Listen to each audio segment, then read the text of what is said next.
Hmm. Very right. So thank you, Muhammad Asif sir. Kapil Parashar sir. Namaskar, ma'am, and good morning to all. So Namaste. it has been my pleasure to listen to the words of wisdom by Ganesh Bagadia ji and then Dr. Kumar Sambhav, Gopal Babu ji. I have been listening to them regularly from the past few years also, but all at same platform, and to listen to them in last 2 days was a wonderful opportunity. Particularly as yesterday evening when I was listening to Dr. Kumar Sambhav, I was not keeping good health physically and mentally for the last few days.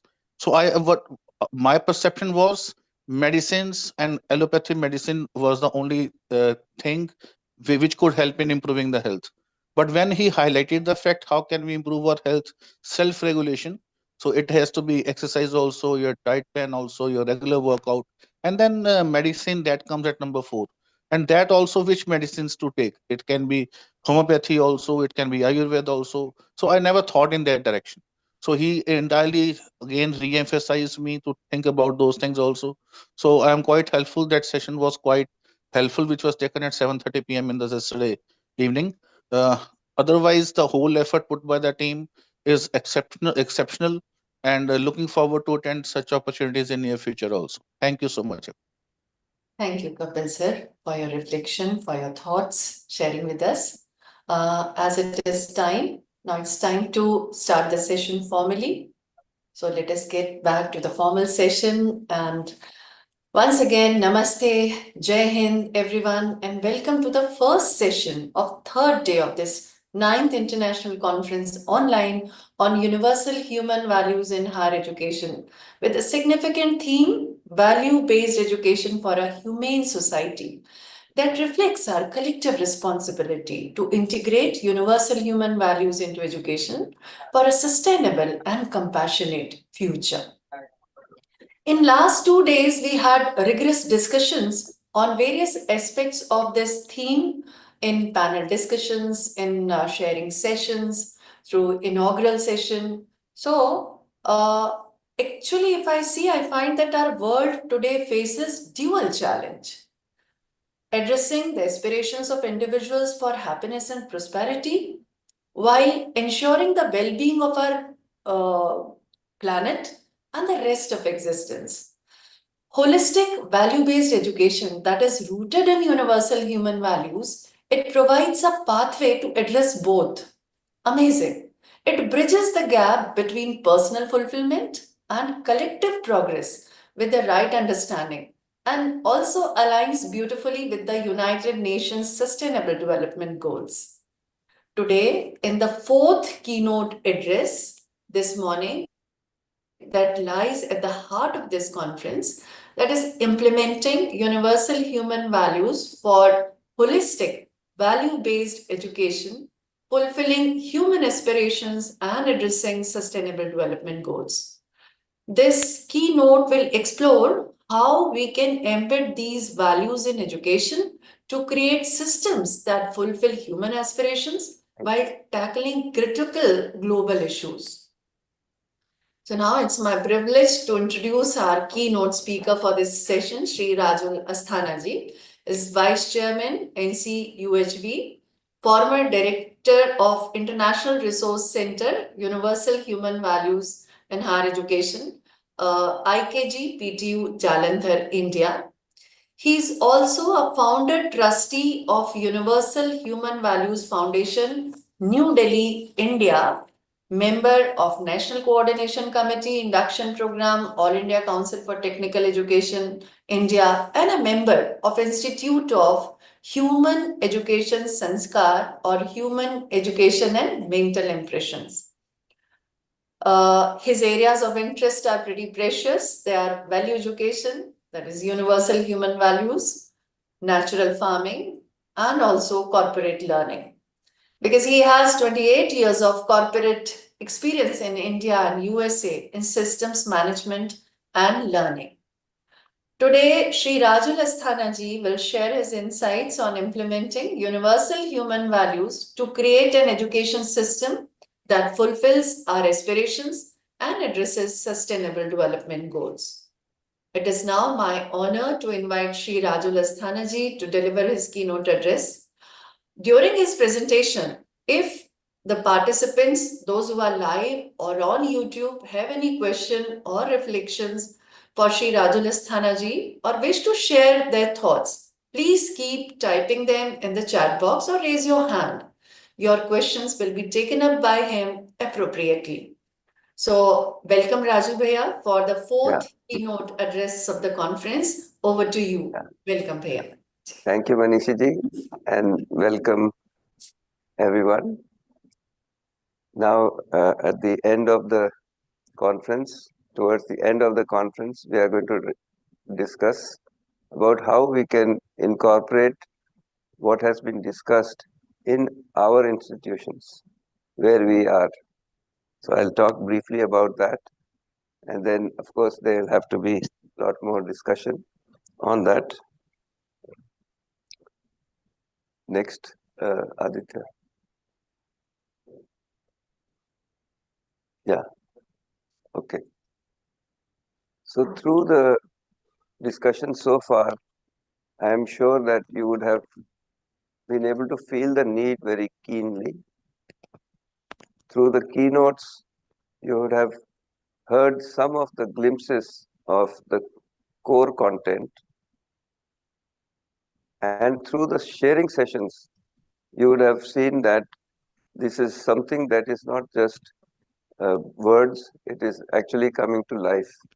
It is applicable to my life. In fact, when we started at this, what is now called AKTU, the first few workshops were about, why do we need to learn about human values? The teachers. And then slowly they were able to see that whether it comes in education or not, it is important for me as an individual. And it is important for my family. So they started with that. And now we can see that certainly through the sharing, you would have seen that it is not only applicable at these two levels, but it is also impacting at a wider level, at a societal level, and slowly at the level of nature, at the whole existence level. So what I am going to talk about today is we will go over the crucial aspects that need to be incorporated into education, which include the learning material and the processes that have been developed so far that we are able to experience. We are also going to talk about the volunteer faculty that has been engaged in this effort. It's a very massive effort, and I'm very happy to share that there is a huge team of volunteers, all of us who are volunteers. They have day jobs and they are spending their time on this. And this whole conference, in fact, is a gift from them to you. So I'll share about the volunteer group that is there, the team that is there. We call it UHV team. So I'll share about that. And then the recommendations, how you can take the next step. So this is something that may not be new for you, but you can refine your efforts. You can augment your existing efforts. So overall, the effort is for this transformation, this massive transformation or this major transformation from wherever we are to humane consciousness at the individual level. So this is the first part of the transformation. And as we progress in this direction, we will certainly make effort in our families, with our neighbors, with other families, and with the whole society. And today we are talking about the effort that we can make in the educational system. So this is an individual effort, and that's where it has to start. But it doesn't stop there. It goes on to the effort for the society. And in the other sessions, you would have certainly heard about that this transformation will take time, But if we go in the right direction, if we are clear about our individual goals and our collective goals, we can see that we have the same individual goal and we have the same collective goal. And wherever we may be, we do need to move towards that individual collective or common individual goal and common collective goal. So these two things have been discussed quite briefly actually, but if we want to go into the details, the introductory workshop is 8 days. So you're all welcome for that workshop. So we'll talk about these two transformations, what we can do about it. So you can certainly see that if we humanize our education more, that human education will lead to a holistic and humane world vision. So we'll prepare our children not only for jobs, but also for more than that, for the family and for the society. So they'll have a holistic perspective on whatever decisions they make. They will make those decisions keeping all these things in mind. So the first important thing is that with human education, we help to develop that holistic and humane world vision. With that as the base, we can decide what is our contribution in implementing that. What is our value? So that is basically what value is. Our value is our participation in the harmony at the larger level. So we are in fact, if we see the whole existence, we are embedded in harmony. But if we don't see it, we are the cause for disharmony. And many times we are the cause for disharmony within ourselves also. And therefore, we are the cause for disharmony outside also. So we are not clear about our participation unless we have this view of the existential harmony. So the human values is a natural outcome of having this holistic and humane world vision.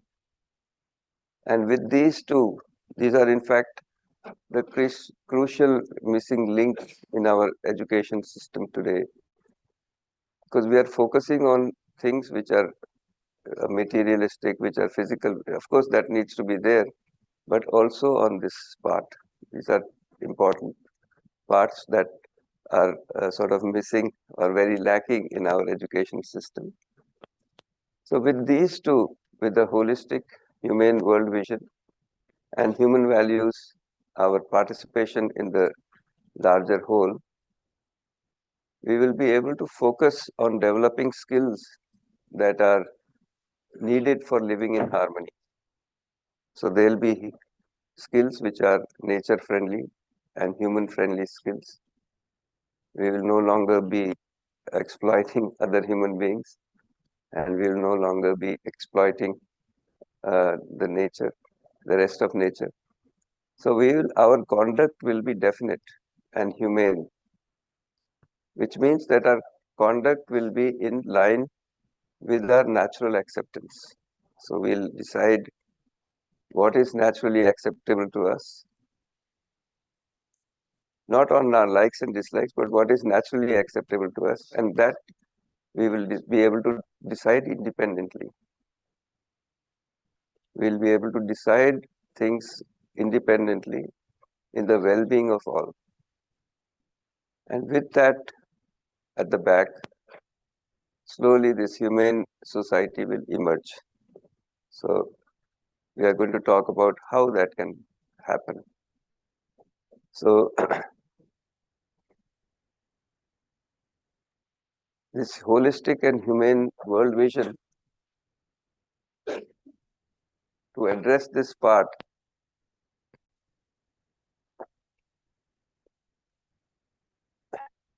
these human values, universal human values inputs are very useful. We have found them to be very useful very effective.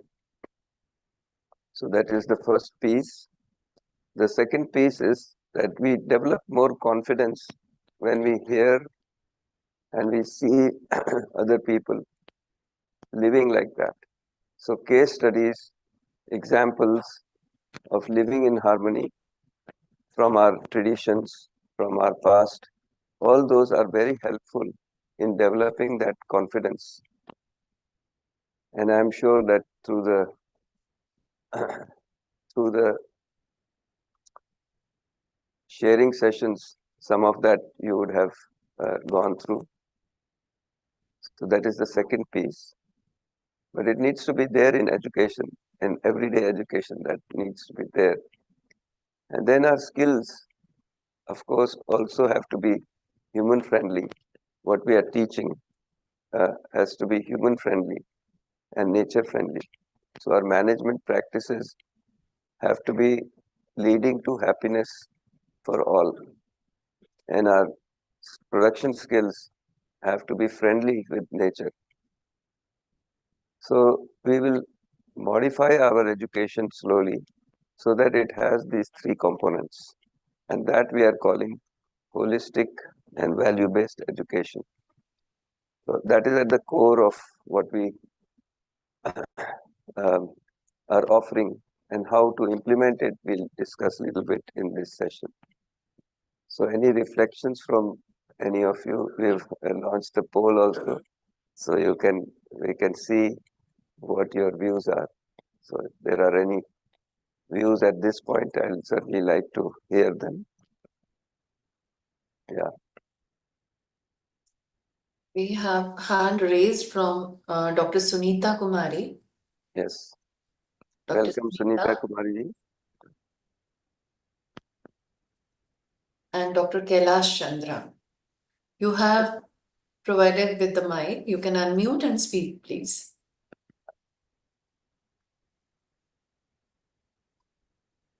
Over here, we have been implementing this in many universities, or I would say that they have been implementing and in their own universities.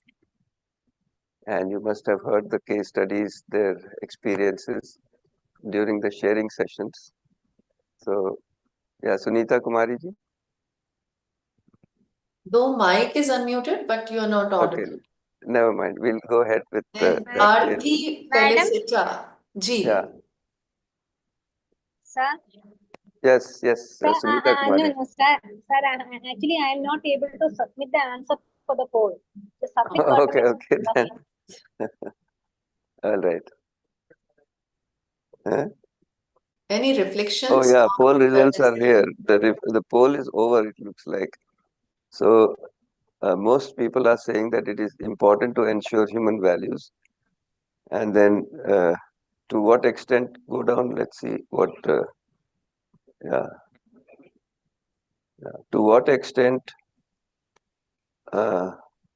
is our present day education holistic and value based?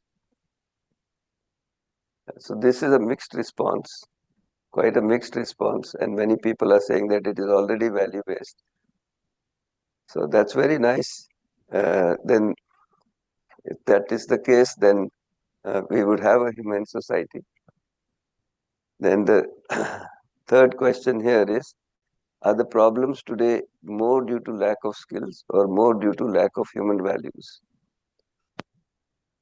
So, yeah, 90% of the people are saying that problems are more due to lack of human values. So if we work more on human values, of course we have to work on skills. I'm not saying that we don't have to work on skills, but if we work more assiduously on human values, then these problems will slowly become less. So that's very Excuse nice. me, sir. Excuse me. Yeah. Sir? Yes, sir. Sir, actually you were telling that we should be knowing the existential harmony, then we can have a better life. Yes. So I think that is correct, sir. So it's more than so we have what we have learned is how it rains, how the ice comes, etc. Other than that, if we look at the reason for why it is raining, for what purpose the nature has put rain, ice, etc., it would be giving a more. We'll be knowing more about the nature. Yes, of What course. is the reason for raining? What is the reason for? What is the purpose for ice formation? Then Those we are would be those are knowing more about nature, the very harmony in true. nature. Mm. See, if you look at nature, your body is from nature. How many cells you have in your body, you don't know, Mm. isn't it? Yes, sir. But are these cells in harmony or are they fighting with each other? Mm. And why is it like that? Yes, sir. So that will. So if you Thank you, sir. really look at it, we are all embedded in love, Mm. Yes, attraction. not attraction. We are embedded in this mutual fulfillment. Yes. We are embedded in this harmony, Mm. in coexistence, Yes. in relationship. Thank you, sir. Only we don't see it sometimes. So when we see it and we live like that, we feel happy. If we don't see it or we don't live like that, we are unhappy. It's very simple. So if we are able to see that we are embedded in this existential harmony and we be that, then we are in good shape. So that's the role of education, is to make sure that at least these proposals are available to the students so that they can live a happy life and they can offer this happiness, or they can offer this to the society also, to their families, to the other families and the whole society. Okay, so nice, good question. Okay, let's move on. We'll we'll have to remove this poll and this. Okay, yeah. So when we go to implement, maybe I've skipped one, is it? No. When we go to implement, it will not be suddenly that we reach from here to there, and we reach human consciousness. It will take time, and it may take a long time. But if we are clear about the direction, then and we move with some speed, we will certainly get there. But if we are moving in the wrong direction, no matter how fast the speed is, we won't get there, isn't it? So if we are clear about the direction, these are 3 steps that have been outlined. First step is value education. That means whatever we are teaching, we add this values education piece to that education. So we at least start talking about the existential harmony. We start talking about human values. So that is value education, placing value education piece along with whatever we are teaching today, what we are teaching today. Of course, it is most of it is valuable, but whatever we are teaching today, we add this piece. Second part is, the second step is integrating human values into every subject.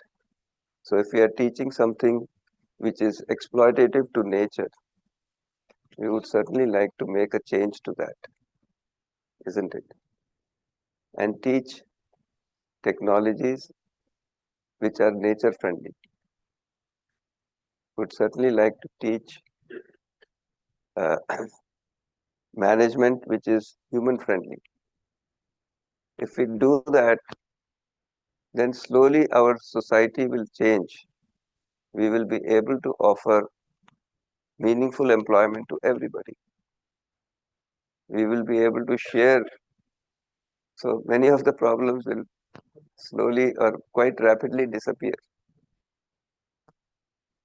These SDGs will be fulfilled. And then we'll make we'll move on to new things which are still remaining, of course, but we will make progress.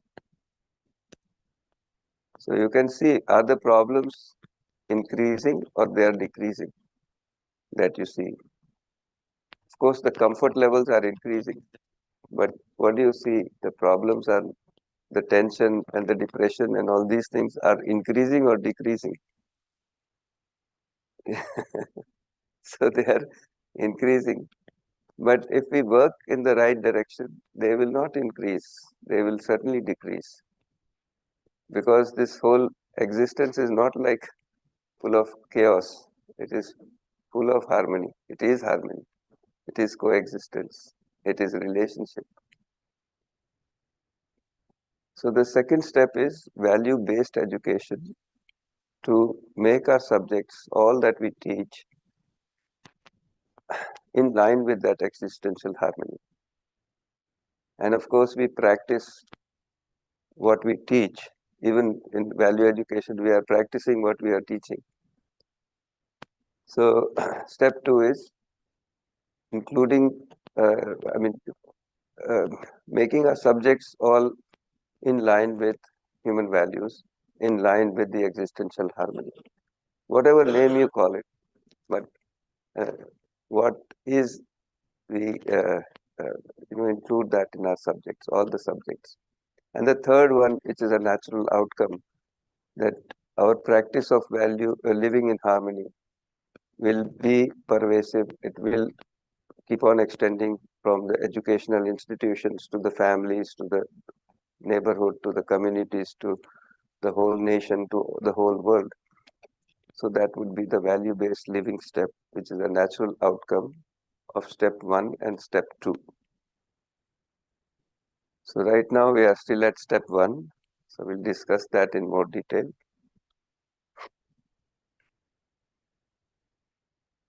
In step 1 also, we would make some effort in education in terms of classroom teaching, in terms of practice of that, in terms of courses, in terms of practices, in terms of experiments, all of that we will be teaching. Curricular, co-curricular, extracurricular efforts in education. So we will be making that. We will also continue to do research. So research on consciousness, research on, this, is it really harmony or is it chaos? So all that research we have to keep on doing. The third one is extension. So whatever valuable that we find, we share it with others. And we share it, perhaps, even now we would be doing some efforts in extension. So in hospitals, in old age homes, in slums, in jails, we'll be making some effort. So all those things are important at step 1 itself. And we are going to focus on education. Now this team of volunteers, they have really made a whole lot of effort, and you can see the output over here. I'm so happy to see that they have worked out a vision, human education for a humane society.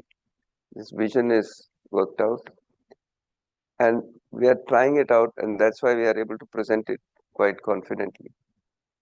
There's a program for it, that 3-step program: value education, value-based education, leading to value-based living. So that vision has been worked out. The process also has been worked out. It's not a set of do's and don'ts. The process is self-exploration, referring to your insight, referring to your natural acceptance, your own natural acceptance. So that kind of process, exploratory process of discussion, so that has been also experimented, worked out and experimented. There are 16 books, 8 courses for students, and 12 types of faculty development programs and other programs. This team has an experience of more than 800 of these such programs, face-to-face ones and online programs, like this conference is being held online.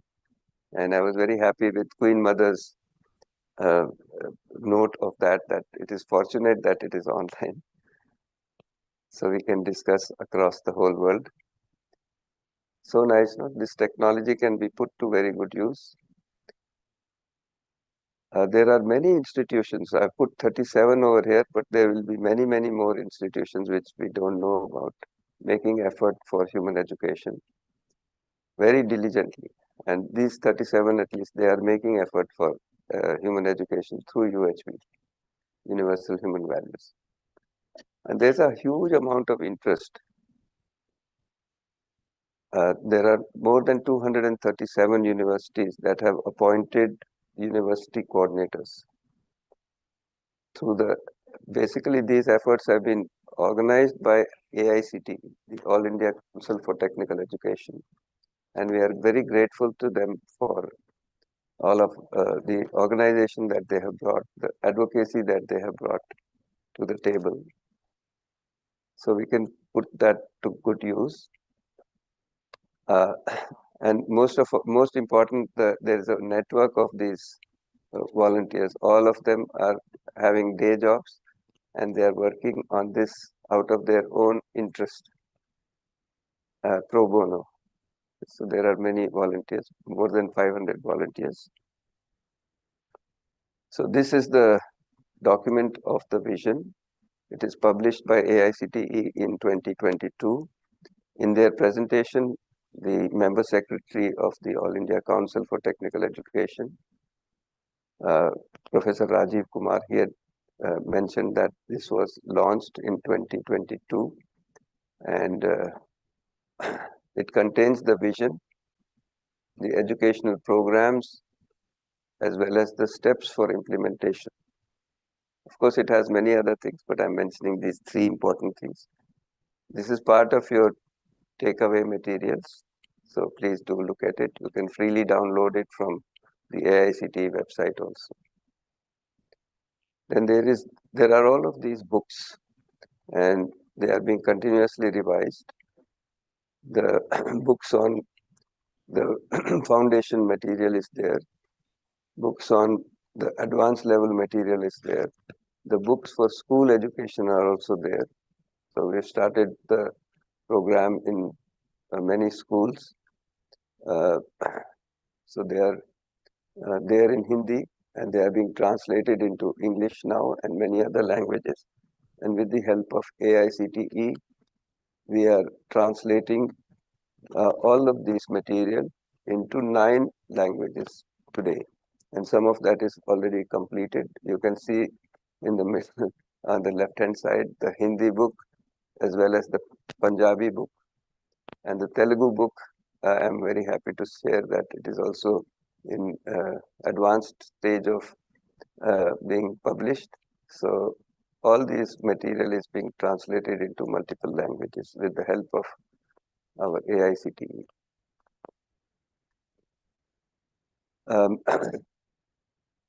The sequence in which we do the development of the holistic and humane world vision, we start asking ourselves what kind of approach we want to take, a solution-centric or a problem-centric approach. And then we slowly start exploring that we are living in, we are in harmony, and how we can live in harmony. So the overview of this existential harmony and our participation in it, which is the ethical human conduct, that is discussed in UHV 2, and we'll discuss how it is implemented. Then the next one is to look at this existential harmony in the human being in detail. UHV 3 is about exploring that.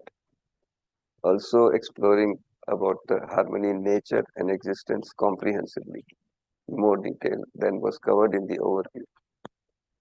And then UHV 4 is the vision for human society. And that has details of how to go about it also. Many steps are outlined in more detail over there. And all of these have been put together in the form of courses for students. So these are courses for students. I won't go into all the details, but you can read that on the left-hand side, there are 3 foundation courses. I'll talk a little bit about the 3 foundation courses. The advanced courses on the right-hand side, they have been put together by AICTE in a package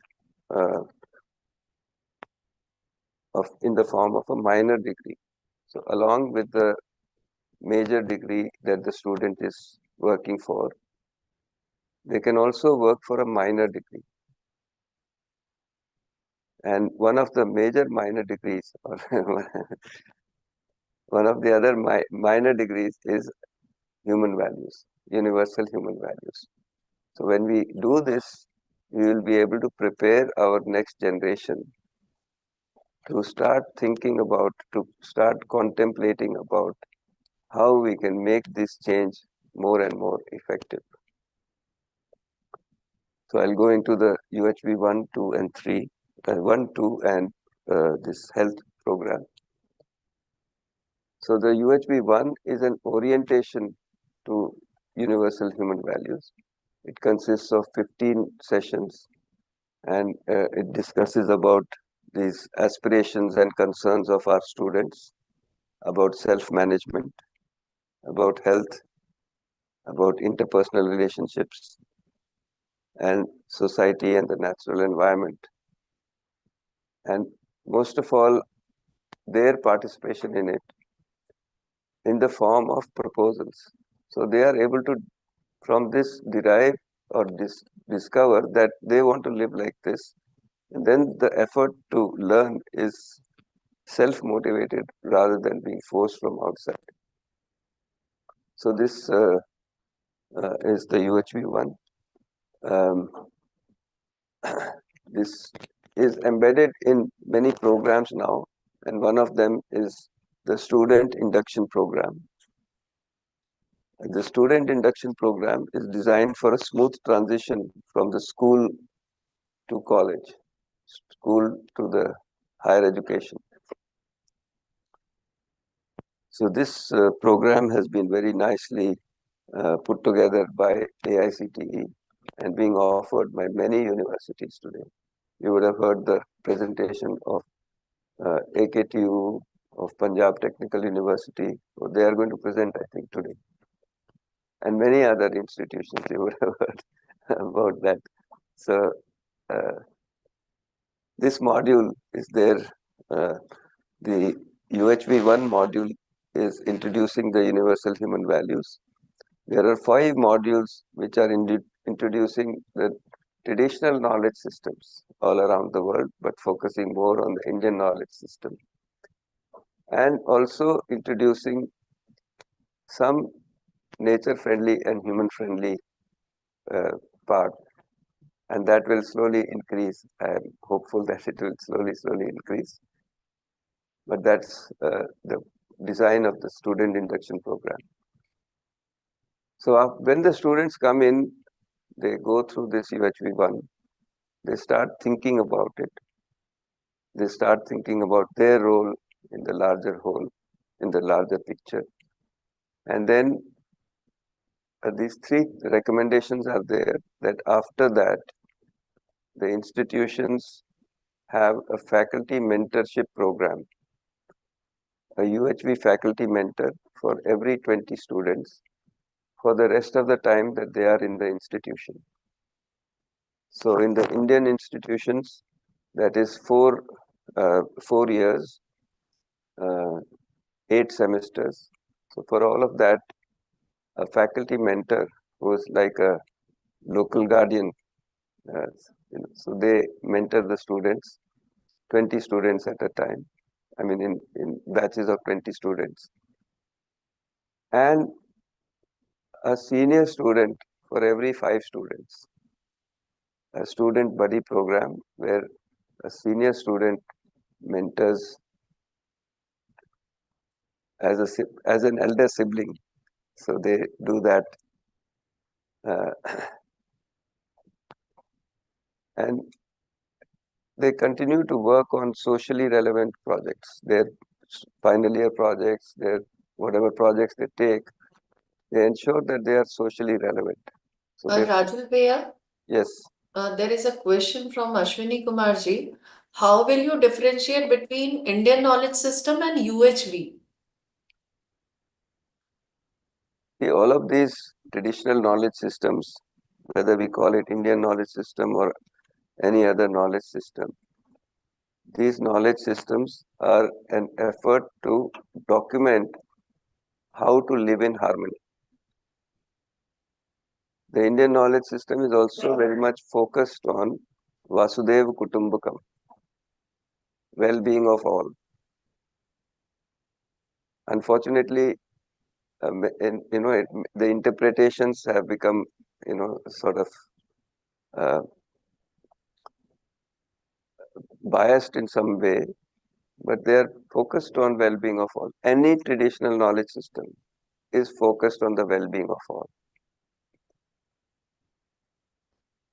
So if we draw out those pieces from the traditional knowledge systems, that is what we want to present to the students. That is how they can become global citizens. And without that, they will become, maybe they may not be able to become really global citizens. They will exploit at some level or the other. So we want a humane society. We want a peaceful world.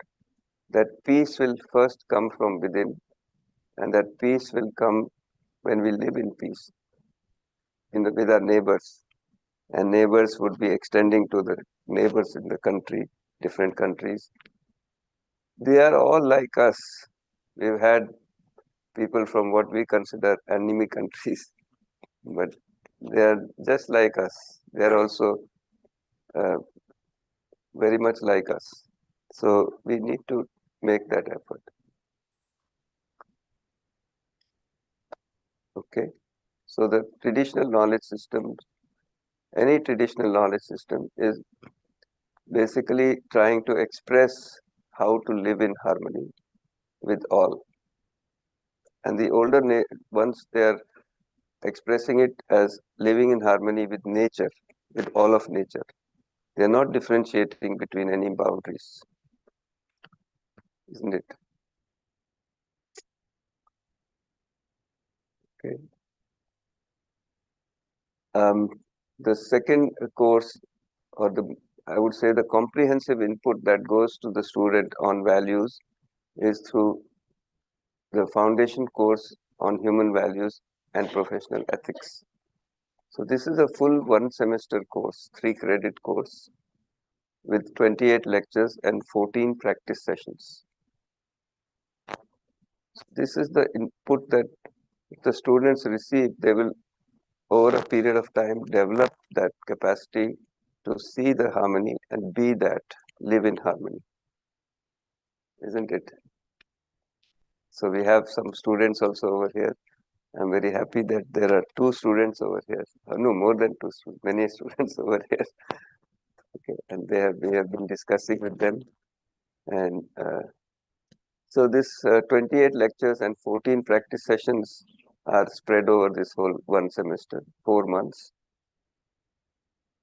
And for the teachers, the faculty to be prepared, this faculty development programs are there. I mentioned them at the bottom.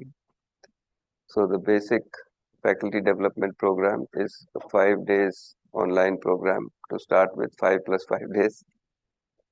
5 days of intro and then 5 days of UHV2 or 8 days face-to-face.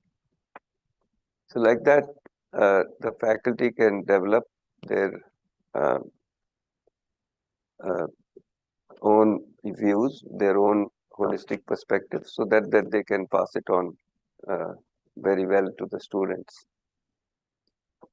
So that's, and of course, slowly, those will become certificate programs and they will become degree programs over a period of time.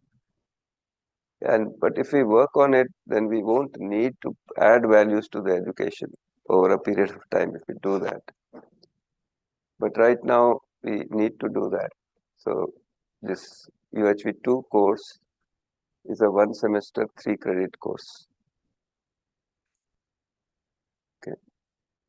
And the topics, when we discuss with the students, they include all of these things: the harmony in the human being. We discuss the human being in the keynotes. You would have uh, gone through the proposal on what is human being, or how we can see human being as a coexistence of self and body. So all that is elaborated in this course UHV2. Then harmony in the family, about human relationships. Through the sharing sessions, you would have heard many individual sharings, how they have been able to understand the feeling of trust, for example, and resolve many of their relationship issues. And going forward, they are able to do, students are able to do, for example, very healthy teamwork where they are working in their organizations.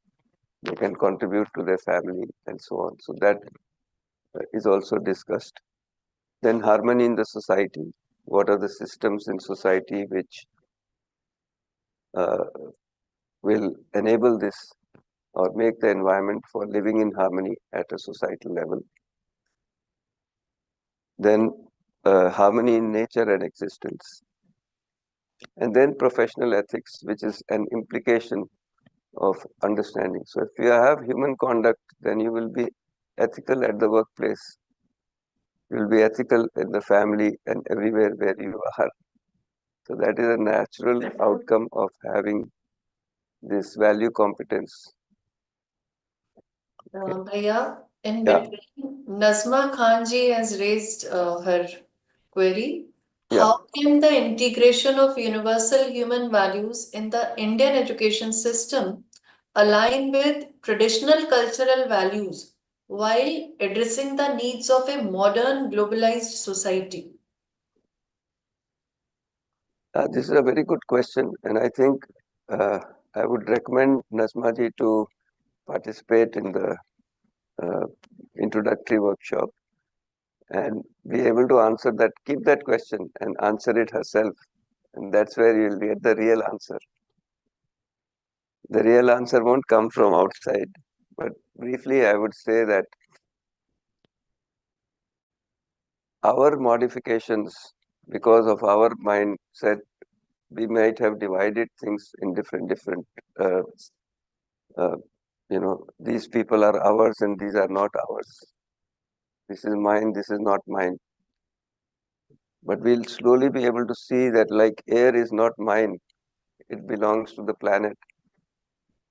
So I don't have, one kind of air and somebody else has another kind of air.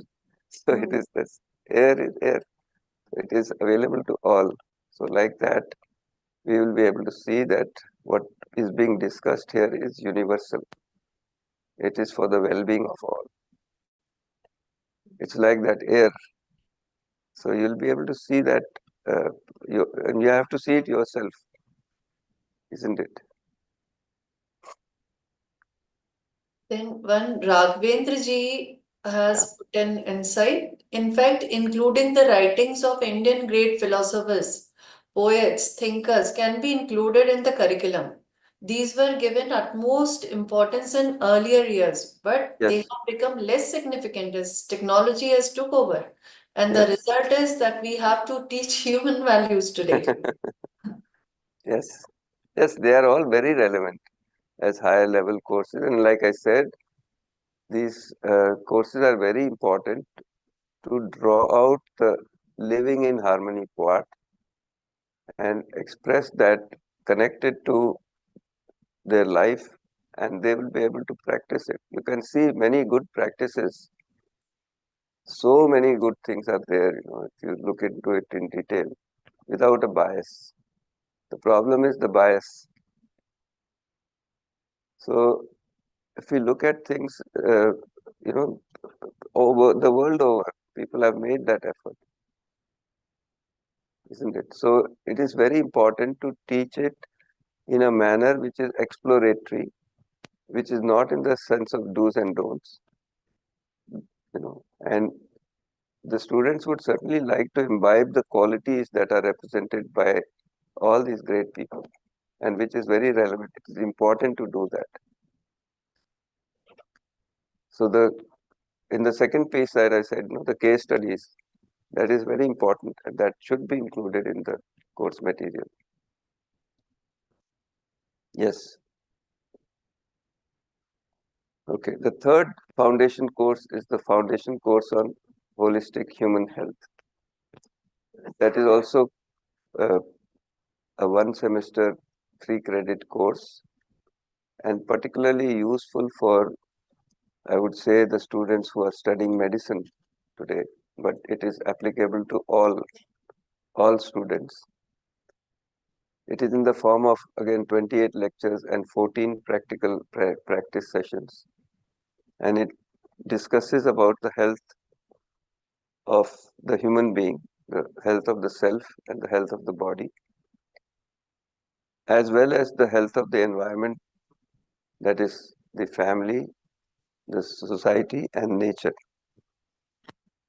So drawing out the universal health principles, there are some strong recommendations and a very nice health tracker.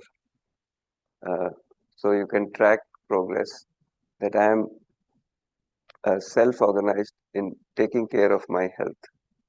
So if students take it up, for example, a simple thing they can take up is to study the circadian rhythm and arrange their daily schedule in accordance with that. So if our daily schedule is in harmony with the circadian rhythm, our health has, it has a nice effect on our health. So if we are able to study the health course, then it will lead to students being more healthy, spending less time in the sick room and more time in the academics and work for the harmony.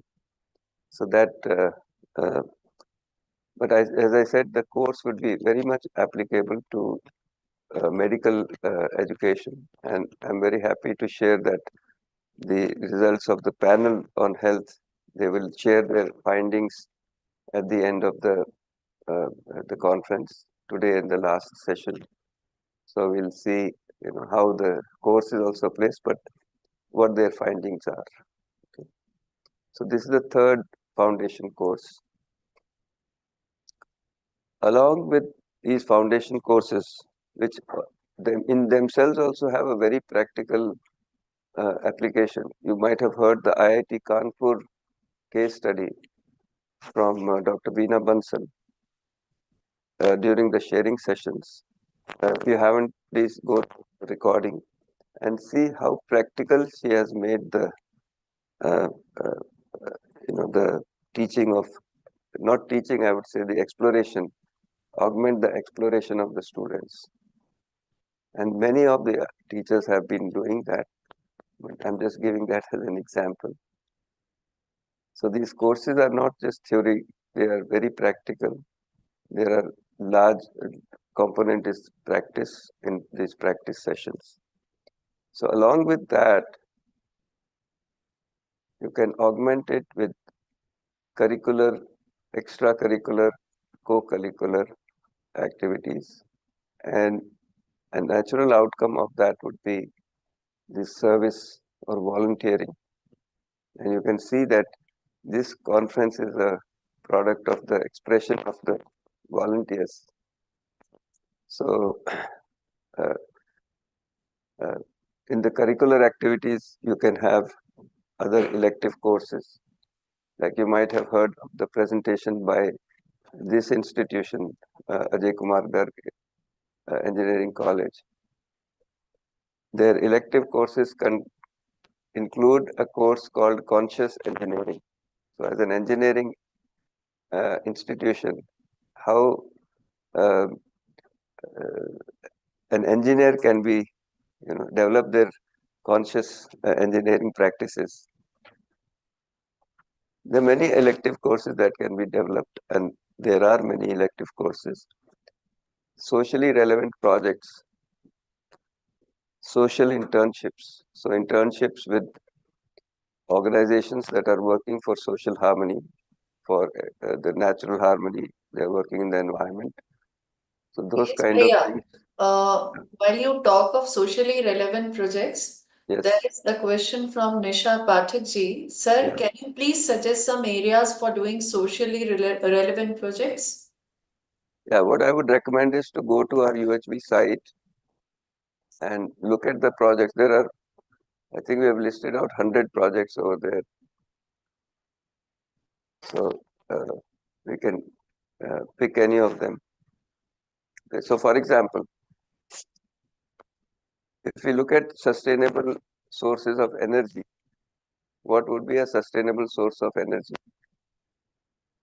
So you can make projects on that. So for example, if you take biodigesters, that is really sustainable,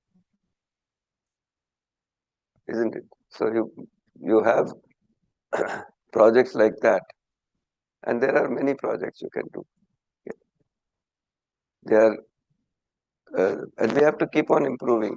I am very happy to share that in SRF there is one faculty member, Prithvi. No, his name is Pradeshwaran, and such a uh, energetic young faculty. He is working on, this sustainable uh, energy, on biodigesters and so on. So we can give those kind of projects, and faculty like him would be role models for children to work on those things. Okay, so it's very heartening that these things are already happening, of course, but they can be more pervasive. So if it is in the mainstream, the next step in value education, value-based education, these will be the subjects that we teach. We will not be teaching subjects which are not nature friendly, isn't it? So we can make strong curricular efforts for the students. We can also make co-curricular efforts, student-run, self-run student residences. So if there is a student residence that the students run as a family, and they take the responsibility for everything that residence has to handle, then it will be a beautiful experience. You'll hear the case study from Punjab Technical University later on today, or it's in the night session. I think it's a very beautiful experience of how to live together, how they learned how to live together, and the student residence was an important component of that. So there, the boys had their own house, and the girls had their own house, and every boy learned how to cook and make chapatis, round chapatis finally. So they get the confidence that I can live without, whole lot of support. I can offer that to others. So that kind of co-curricular activities can be thought of and done. Workshops in student residences, wherever there is a possibility or wherever there is a hostel for students, they can have discussions about it. Visits to socially and environmentally conscious educational institutions, NGOs, CSOs. So those kind of co-curricular activities can be included in the curriculum. Then extracurricular activities where the cultural clubs, the sports and games, student-run messes, all those kind of things can be thought of and implemented in institutions of education. Okay. And then this will result in a natural volunteering effort, natural service outcomes from this. They will be able to offer something for adult education, for old age homes, for hospitals, for slums, for jails, and bring them to the mainstream.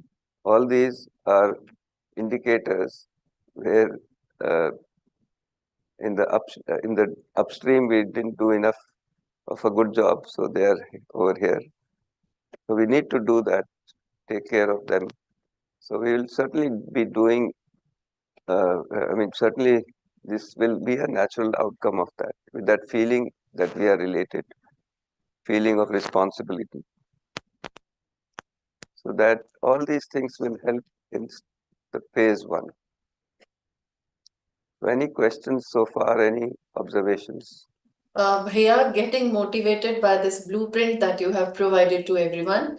There is a question from Dr. Pramod Jagannath. Rather, Yeah. he wants to know how can we become UHV teachers so that we can teach UHV 1 and 2 at our institute? How can we? Teach UHV 1 and 2 at our institute. There are 237 institutions, universities with must be having 100 colleges each. So 3,000, 4,000 institutions are already doing that. So the way is very simple. Number one, I'll come to the recommendations at the end, but briefly, start preparing yourself. Prepare yourself and start teaching. And wherever you are, if you are at the at the apex of the institution, you are the head of the family, you can start from there. If you are at the bottom of the one, you can start teaching from there. So there is no, there is no, what you call, you just have to be human. That's all. You can start from wherever you are. Students have done, there was one case in Maharashtra I came across. Umesh Jadhav, he mentioned that one, that the students arranged a conference. They didn't, they invited the teachers for attending that conference. So what they have understood, they're discussing amongst themselves. So, wherever you are, you can start. It's a beautiful example, isn't it? Thank you, Bhaiya, for the response. But then there is one concern raised Yes. by Dr. Uday Bhan Yeah. that Bharat already emphasized and implemented UHV from ancient time. But what we are doing to implement UHV in Gulf countries, especially among those countries who indulge in war and violence? I think we have to look at that in the larger context, Ji. and we won't be able to discuss it here. But when you really talk to them, I have been to many of these countries, and I have visited 22 countries. Everywhere the same people are there.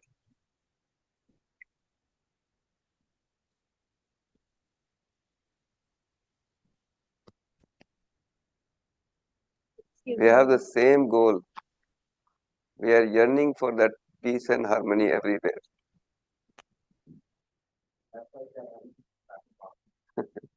And that's why we are having this international conference. Yes, Kumar has mentioned that. Okay. Sir, I have a question. Yeah. Can I ask? See, we have assumed that there is disharmony, there is chaos, and in education we are promoting it. We are promoting, for example, survival of the fittest. Is it naturally acceptable to you? Survival of the fittest in the family. It is not. So if we are promoting things which are not naturally acceptable, we will get into larger and larger situations like the one that Uday Bhanji has mentioned. If we are working for harmony for all, then that will slowly go away. Okay. Yeah. Any other observations?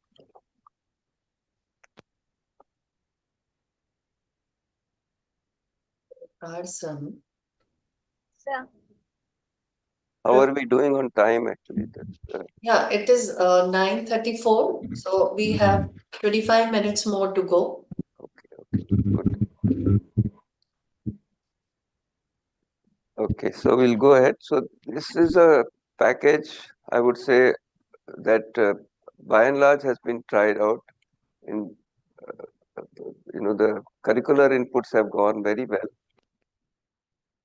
The co-curricular, extracurricular inputs have been, in some places very well done, and some places they need to start.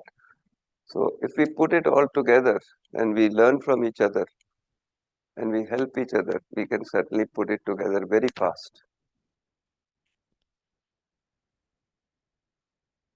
And what would be the outcome of this has been discussed, that our children, first we and then our children, the next generation, will have a holistic vision of life.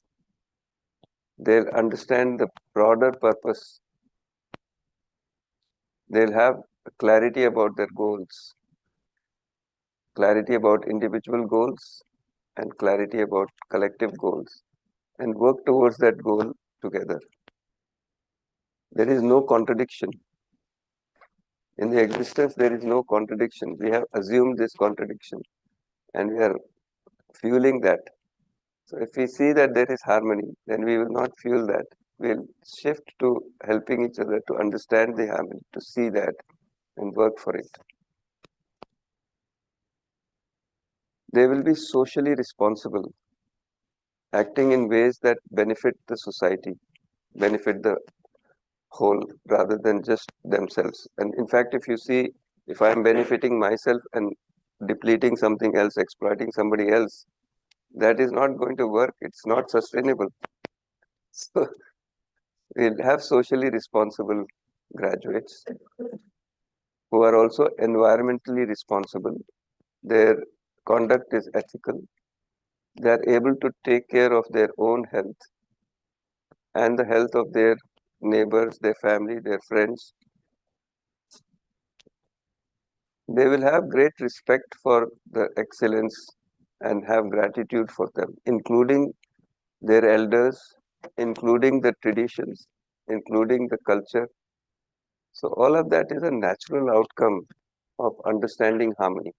Because if they see, like Uday Bhanji was asking or somebody else was asking, that the traditional knowledge systems, they are all expressions, and we'll feel gratitude for them, for all the work that has been done so far. See, we are standing on the shoulders of giants. So we'll be able to see that. We'll be able to appreciate that, acknowledge that,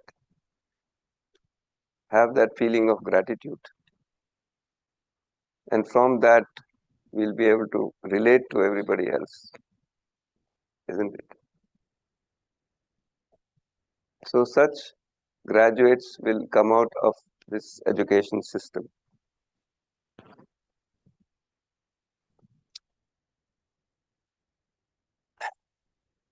But first, to deliver all this, we have to be prepared.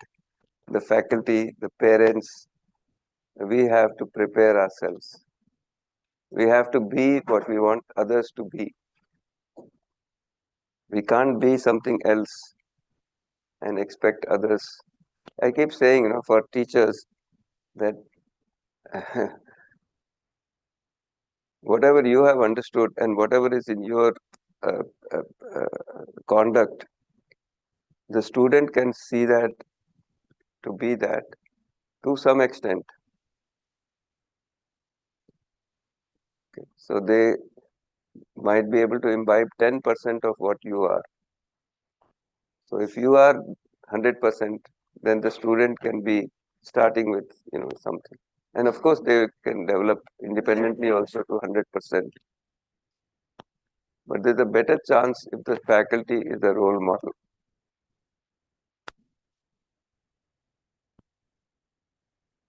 So that development has to take place. And for that, whatever we have discussed so far, there are corresponding faculty development programs. So for the introductory programs, there are faculty development programs as well as for the advanced programs. And the minor degree is still being developed. So it's not fully ready right now, but it is being developed. And many of the courses are already there and they can be run as open electives. On this minor degree, there is a question from Dr. Urja Mankand. If we want to start the minor degree course in our institution, should it be under any engineering program or humanities department can offer it? Yeah, either department can offer it. And there are some good examples where a university like AKTU, they have a faculty of human values. They have a whole dean and all, for faculty of human values, drawing faculty from all departments. This is not a matter of specialization. This is a matter of being human. And all faculty has to participate in it from every department. So this faculty of human values is not a separate department. It is drawing faculty from every department, and only then they will be able to make the next step of value-based education.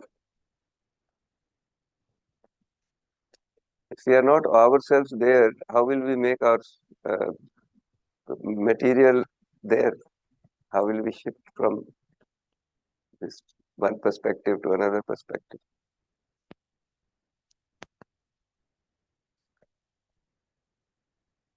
So at these three levels, there are these programs, one set for faculty, for all the programs that we have talked about so far for the students, including the minor degree pieces that are there, the advanced courses. There are programs for the administration, for the management. So the deans, the directors, we have a 3-day program for them. And there is a leadership development program to orient the policymakers, the vice chancellors, the policymakers in education. So that is a 1-day program. So such things are there, and as you connect, as you join, you will enrich all these things, make them available to different sections of the society. So they will have programs for senior citizens. You will have programs for youngsters. You will have programs for the sick. So you'll have all these things, but in the mainstream education, these 3 levels are very important. And of course, these faculty development programs are also for the staff. It's very important to include the staff in these programs. So I should have actually written faculty and staff development programs.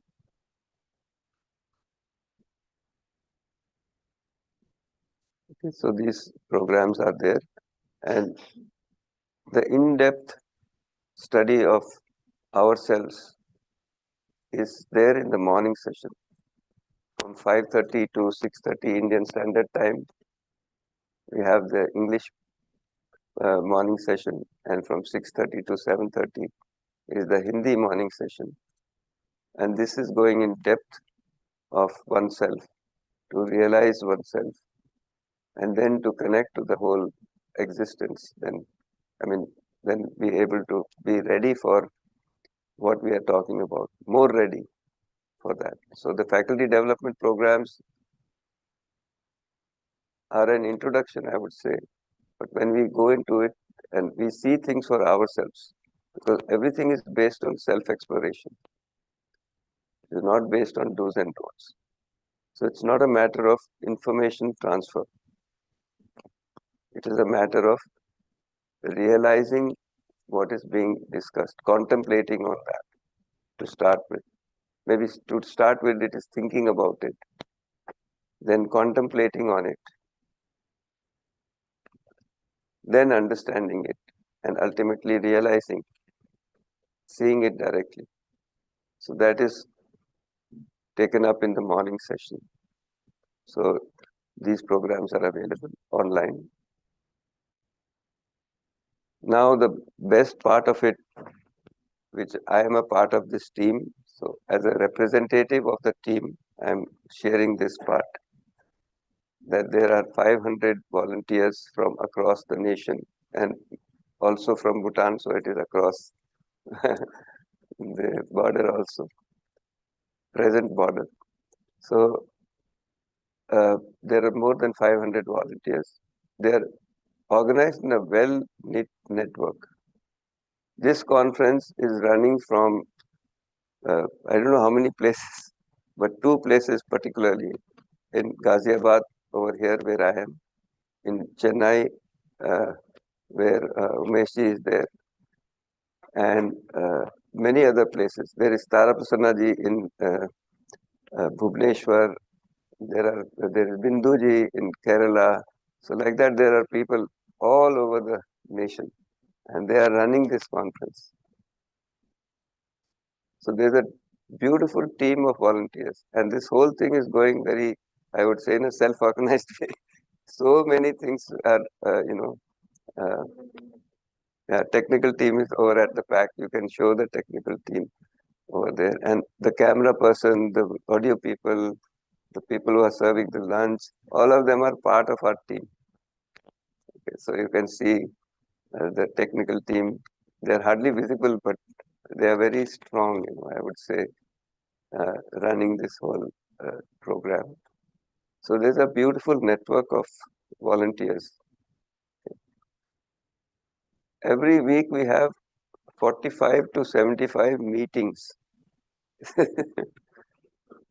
I keep wondering, how people find time after their day jobs. And there are institutions, these 37 institutions that I mentioned, they are helping their faculty to be able to do that. Of course, they are not reducing their load to zero. Their academic load is still quite normal loads, a little bit less than that, but they are offering that. So if each institution offers one faculty member full-time, this will change the nation. It will change the world. It will be able to offer it to everybody. So this. Therefore, there is a recommendation from a faculty, Kumardeep Narayanji. He says, my question is, why not AICT asking to the colleges to develop UHV as a department? And please consider this. Just KD Narayan, GBPIET, Pauri Garhwal. Well, I'm very grateful to AICTE because they have been, they are they can recommend something. Institution has to take the decision. The institution has to see the value and see the intent, see the purpose of it, and then do it themselves. They have to take it up. So, for example, for right now, AICT is focusing on ensuring that there is a UHV coordinator in every institution, at the university level and at the college level. So you have many colleges for a university. So a university coordinator and college coordinators organized in a network with a UHV cell. They're calling it UHV cell. So the induction program cell that was at AICTE has been renamed, and it is now called UHV cell, Universal Human Values Cell. Very focused cell is there. Dr. Neetu Bhagat is heading that cell, and our Professor T.G. Sitaram is supporting that very, very well with the team that is there at AICTE. You must have heard the address of the member secretary. So that member secretary, Professor Rajiv Kumar. So they are very much supportive. They are advocating it, but the institution has to take take that suggestion, take that guidance, and implement it. And if they do implement it, then they can make more refinements to that. They have to be good, I would say, examples. So they are doing that, and now second thing that they are doing is to recognize those institutions that can become nodal centers. So AICT is not saying that I will do everything. AICT is saying that I have done something, and now you start doing that so that you can offer it to other institutions around you. So development of nodal centers is the next part. So university coordinators, individuals, small team, then growing to a UHV cell, growing to a network of UHV cells in their colleges, and developing themselves as a nodal center. So this kind of thing AICT is doing. And universities themselves are free to decide whether they want to have a faculty or not. Like AKTU University, they have decided to have a cell. I mean, decided to have a department for that, faculty for that. But drawing faculty from all the departments, it's not just some specialized thing. We are the human value people, others are others. So it's not like that. So I was discussing this team of volunteers. So they have 45 to 75 meetings every week, and there are some volunteers who are attending 20, 25 meetings every week. I know, and they may have to reduce their load a little bit, but we can see that there's a whole lot of interaction amongst this one. And many people are interacting not only as individuals, but as families also. Their children, their spouse, they are all interacting. So it's a very beautiful network of volunteers that is there. And yeah, I already talked about this development of the nodal centers. And these nodal centers are developing in, you can be an example yourself. Like I know Bhanu Pratap Singh, he started running this workshop in his own house inside the faculty quarters because it was not part of the curriculum in the university. He found it useful, so he started it at home. So that can be a nodal center. You might have heard the case study of this. It's IRAT or some, I don't remember the name, Nowgong. So they have made effort for natural farming and for this societal development. They have made their nodal center there. Bhagwan Singh is there. So like that, there are so many, people can do those things. But institutions have a responsibility for the nation, for the world. In Hindi, university means Vishwa Vidyalaya. They don't limit it to nation. They expand it to the whole universe. Vishwa Vidyalaya. So that is a responsibility universities have, and they have the decision rights to make that happen. They have to exercise those decision rights. They have to have the, I would say, courage to do it. And you can see, where there is that is there, people are able to take it forward. Where that is not there, the faculty has more, more opportunity where that, environment is there from the top. But even if it is not there at this time, when these faculty members become vice chancellors, then they will do. When these students, they will become directors, they will become vice chancellors, they will do. Isn't it? So we do want to live in a harmonious world, but we need to do the homework for it. So this team is there, and this conference is a gift from this team to you. 22 organizing partners. And this conference, there are at least 200. Actually, there are many more. This number is not correct. There will be 500 volunteers. In this conference also, there will be 500 volunteers or maybe more. Okay. We were just looking at the numbers, no? There's 274 speakers in this conference. So there will be at least 274 volunteers there, maybe more, So, and then we are not counting the students who are here and the students who are at SRM and all of that. So it will be, a healthy number. Okay, so that is the next part, the regular interaction to continue to develop our viewpoints. To our,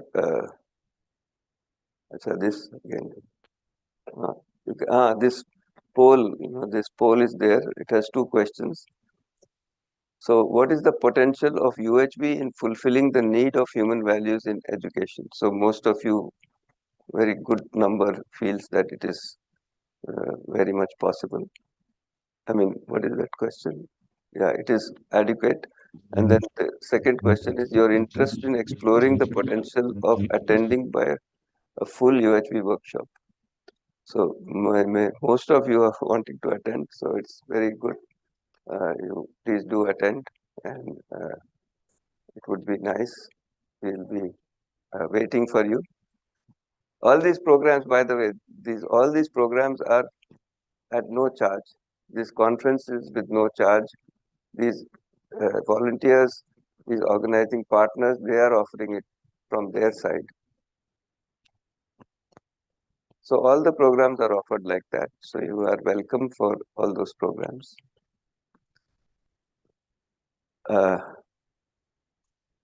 Now,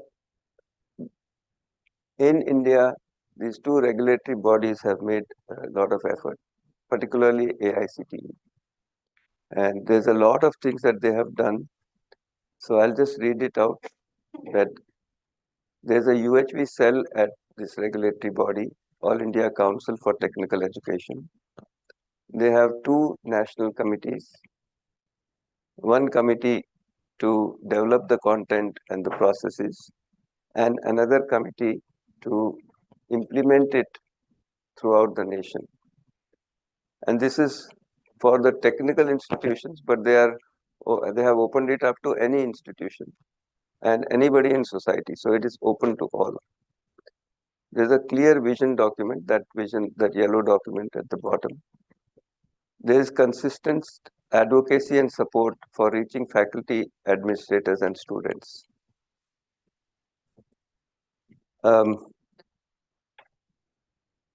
Professor Sitaram had come for the inauguration, but he had to take a flight, and I'm very sorry that we were not able to hear him because he had to take a flight then, and I hope that he will come in one of the other sessions. I'm very sorry for that. It was my mistake actually. So We are left with 3 minutes only now. yeah, now 3 minutes. Okay, well, then I'll close it. Then UGC is also in their policy they have. Then for you should have told me for 10 minutes back.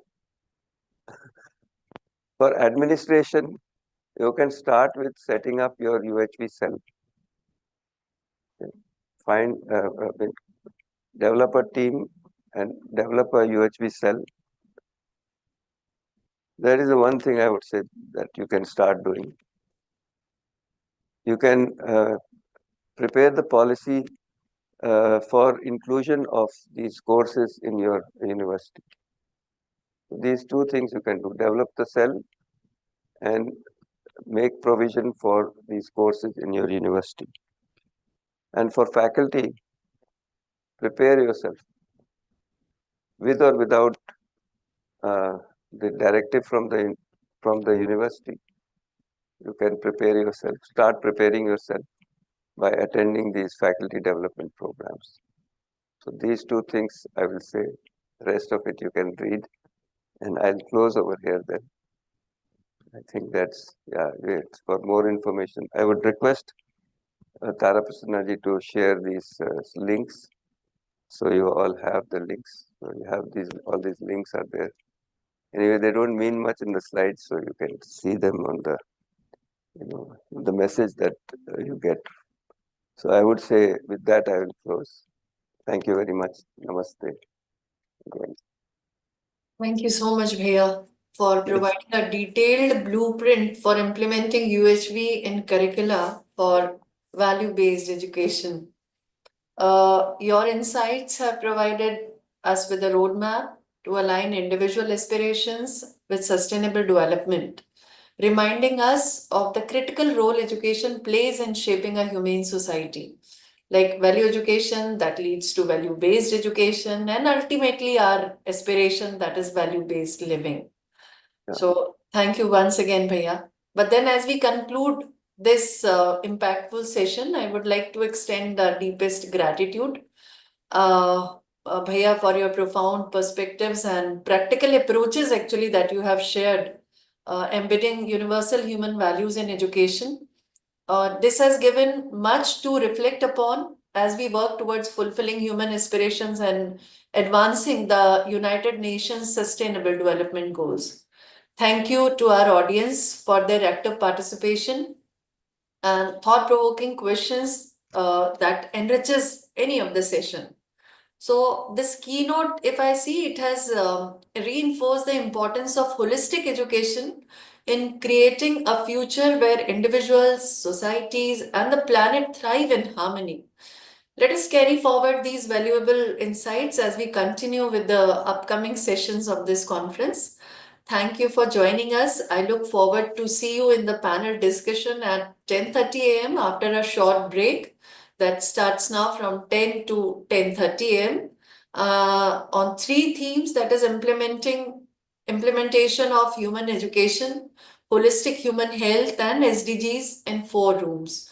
So until then, take care and good day to everyone. Thank you. Thank you everyone once again.